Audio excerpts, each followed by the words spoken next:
This is a young woman that, with her husband, tried very hard to get the help she needed.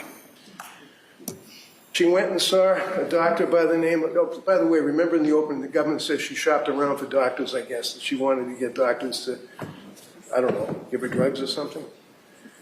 You can hear evidence that she went online and she looked for someone that was into neonatal or post-baby delivery because she knew that she was in trouble. She couldn't sleep. She had insomnia. It wasn't just, you know, when you get up in the middle of the night because your phone's on. She couldn't sleep. She'd only get 2 hours a night, 3 hours a night if she's lucky, as time went on. In September, she went to see Dr. Tufts. Jennifer Tufts is the name of the doctor. Jennifer Tufts then gave her a prescription for Zoloft, which is an antidepressant. It's one of those SSRIs. She didn't take the Zoloft for a couple of weeks because she was breastfeeding. She was afraid to have the baby have anything to do with drugs, but ultimately couldn't do it any longer, took the Zoloft, and was spun out of control. Well, because you can hear evidence because she was bipolar.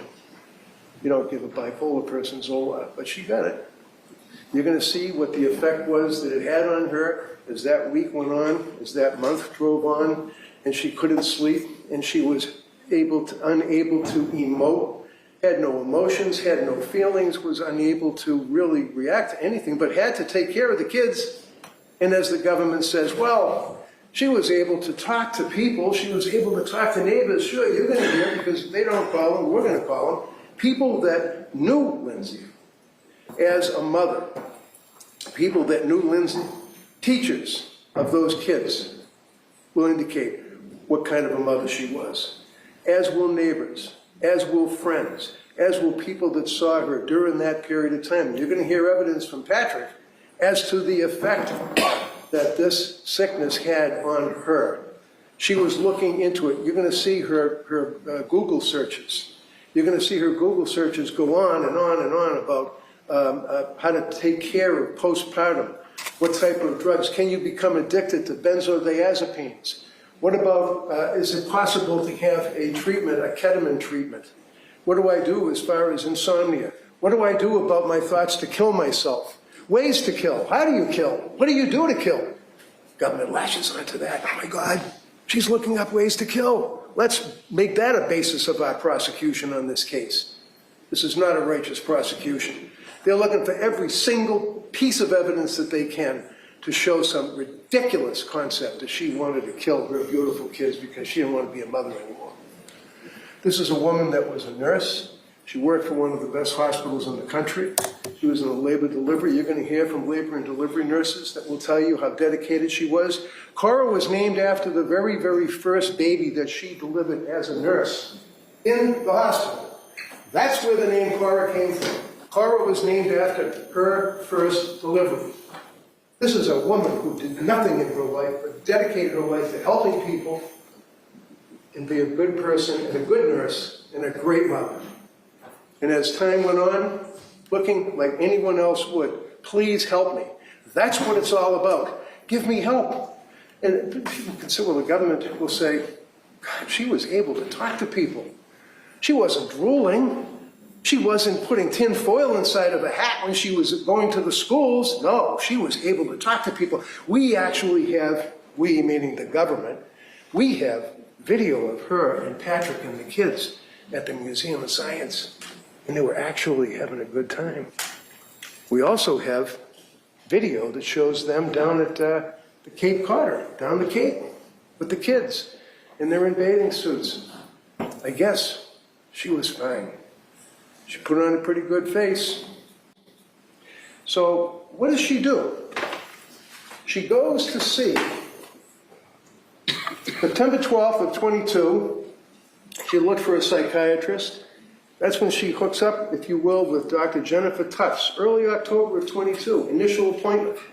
October 20th of 22, reports the adverse reaction that she was having to the selective serotonin reuptake inhibitor Zoloft. November 16th, she goes to the South Shore Hospital emergency room because she was so depressed and so maxed out from lack of sleep and so unable to emote. She couldn't laugh, she couldn't cry, she couldn't have any feeling. She was a robot. She went to South Shore Hospital. She was referred and engaged with South Shore Perinatal Behavioral Health. This was Patrick's mother. This is Patrick's mother, Mrs. Clancy, who's a nurse, well-respected nurse, wonderful woman. She works at the South Shore Hospital, labor and delivery as well. She knows Lindsay. And she told Lindsay, you got to go to this outfit here, which was the South Shore Perinatal Behavioral Health. She didn't look them up because she wanted to get drugs. She was referred by her mother-in-law, who's a nurse. She went to see these people, November 21st of 22. When she was engaged at the South Shore Perinatal Behavioral Health, she's going on one drug to the next to the next. The drugs that she was prescribed, you see here, and you'll hear evidence that, first off, Jennifer Tufts, September 15th, 22, sertraline, that's the Zoloft.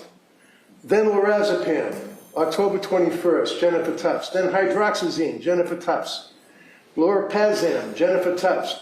Buspirone, Jennifer Tufts. Lorazepam, increase, Jennifer Tufts. Buspirone, increase from 1 milligram to 5 milligrams, Jennifer Tufts. Trazodone, from another individual. Fluoxetine, 10 milligrams from another person named Julie Paul. Julie Paul worked at the South Shore Hospital when she went there to go to try to get some help from South Shore Perinatal Behavioral Health. More medications, spiraling, continuing on, down. Pat lived this, and he will testify to what they went through. At this point, at the end of November, around Thanksgiving, she's reporting disassociation and confusion. They put her on Remeron.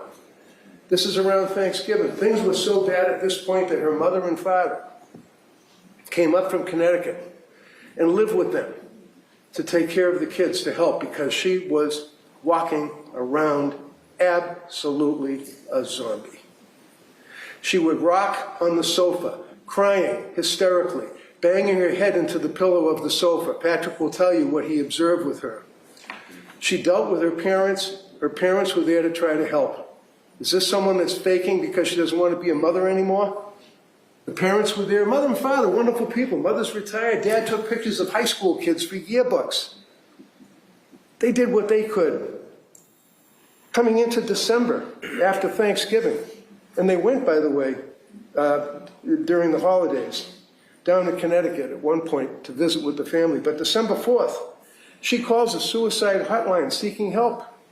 December 5th, she's evaluated by what's known as the Aspire Crisis Team. You'll hear evidence about that. December 6th, the next day, they have an appointment with Nurse Gelada. Now, Nurse Gelada comes into this action because, again, not looking for more doctors. Paul retired or left or went to another job.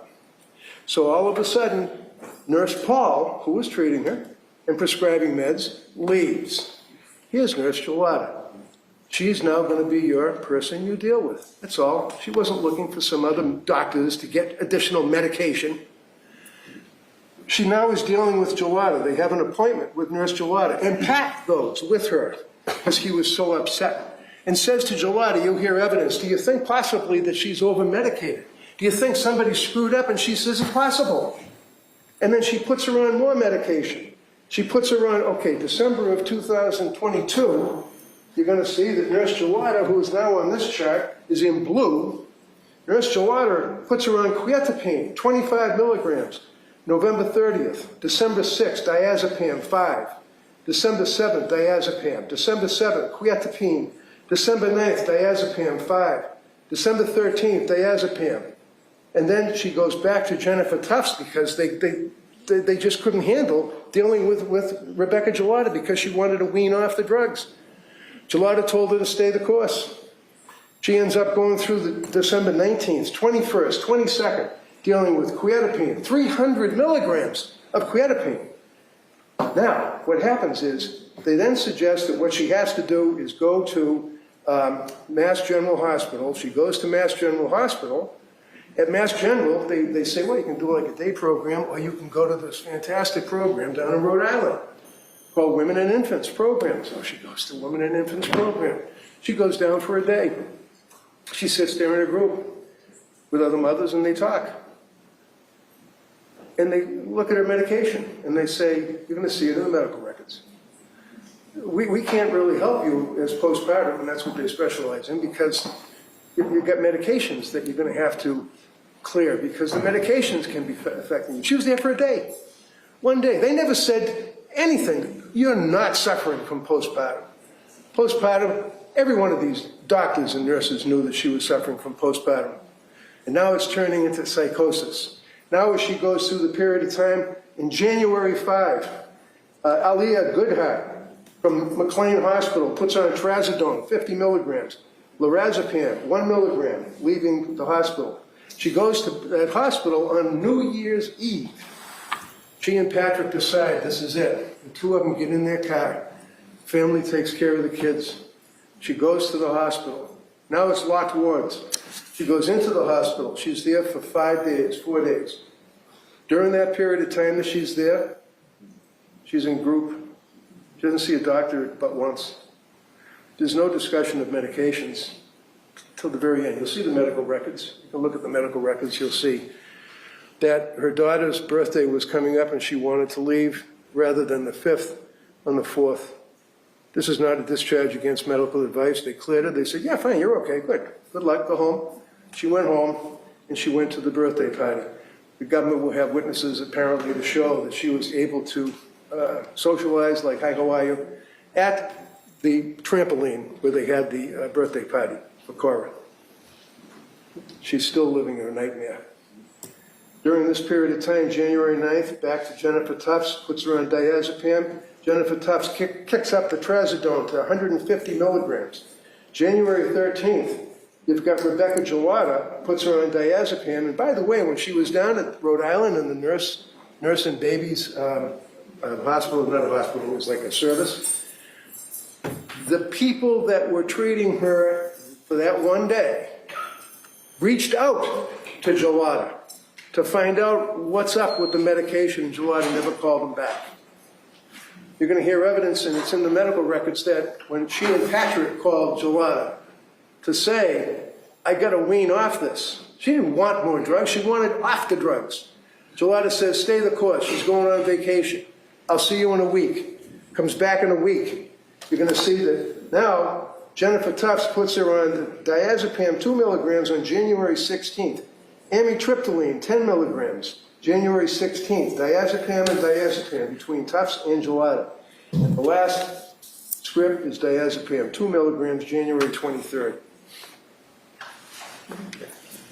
During that period of time, you can see that on December 20th and 22nd, she was evaluated at the Women's and Infants Partial Hospitalization Program in Rhode Island. December 30th, she returned to Mass General Hospital emergency room. December 31st, that's after Mass General told her to go to the hospital, you can go to McLean. New Year's Eve, December 20th of 22, they were admitted to McLean Hospital for psychiatric treatment. January 6th of 23 was post-discharge follow-up appointment with Dr. Tufts. January 10, 16, and 23, appointment Dr. Tufts, Dr. Tufts, Dr. Tufts. The day before the killings, Dr. Tufts. These are the medications that she was on, that she had filled, that she took, that she didn't take, and apparently, according to the opening statement by the government, was manipulating the doctors, not telling the doctors. She told them that she was suicidal. She told them that she had suicidal ideation, and in December, to his and her ever dying regret, told Patrick in the presence of her mother that she was having psychosis, thoughts of hurting the children. This is a woman that did not get the medication, did not get the medical treatment that she so deserved. This is a woman that was suffering from psychosis at the time that she went down to that basement. She had no motive. She loved her children. She intended to kill herself. She didn't fake that. Threw herself out the window. goes to the hospital, you're going to see that when she's in the hospital, they said to her, you want to, what do you call it, a DNR, do not resuscitate her, with absolutely did not want any DNR. Didn't want to be resuscitated, wanted to die. To this day wants to die. That's what we're dealing with on this prosecution. So you're going to hear from witnesses. It's going to be emotional. And thank you for your service. Thank you, Judge. All right, members of the jury, we're going to take the morning recess at this time. All right, I'm going to ask you to go out. Again, don't discuss the case. We'll be back here probably about 15, 20 minutes, and we'll begin with the Commonwealth's case. All right, so we'll be in recess at this time. Court, all rise. Jury, this way, please.